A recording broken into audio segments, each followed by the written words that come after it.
we're all one family, whether we've agreed with one another or not, or seen things differently. We're still all one family. And, we're going to have to learn to get along, for a long time. So we might as well start now and start embracing reconciliation and bringing restored relationship, because there's a lot of broken relationships out there where people, because of differences of opinion, differences of views, differences of belief, differences of politics, differences of religion, differences have allowed those differences to break relationship and separate with strife and enmity. And therefore there's got to be a lot of restoration of relationship take place. That is why we've got to see the value of relationship above everything else.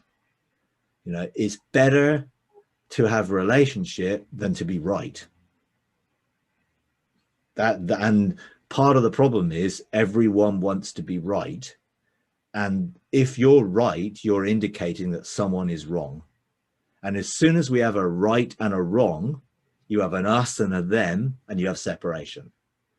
So we've got to find a way of coming back together and restoring relationship and moving on from where we've been, because I guarantee all of us have been wrong. And we all still are wrong in areas of our lives, because we don't know everything. I am wanting to see the things and areas of my life where I am wrong and in deception and my beliefs aren't right, because I don't want to stay there. And I'm not ashamed to admit I've changed what I believe. I don't know how many times over the years as revelation has come and God has shown me something different. He never shamed me.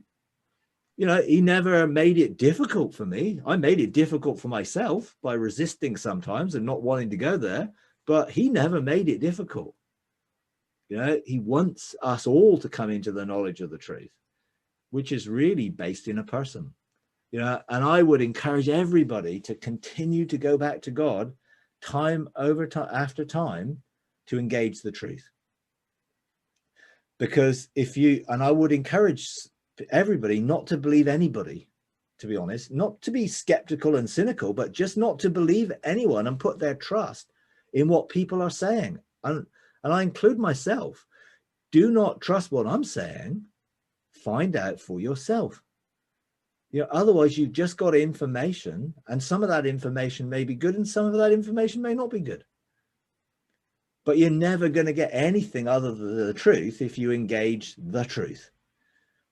If we're willing for that truth to challenge what we have believed, which may be lies.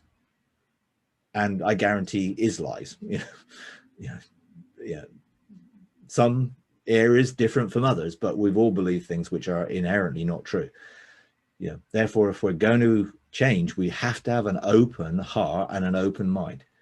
If we're going to God in a confirmationally biased way that I already know what is the truth, we will hear what we want to hear. And there's a huge danger in that.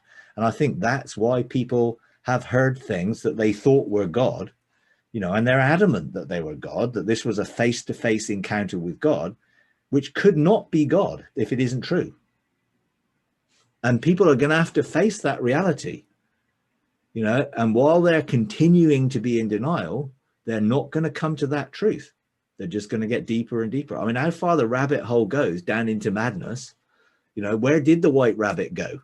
To go and meet the Mad Hatter and a queen who was saying, chop off your heads, everybody. I mean, it was not a real place anyone would want to live, where it wasn't Wonderland from my perspective, and that's somewhere where for some people, if they don't come out of this spiral, they're going to end up in madness. I mean, literally, people will go insane if they keep following the conspiracy deceptions that are out there.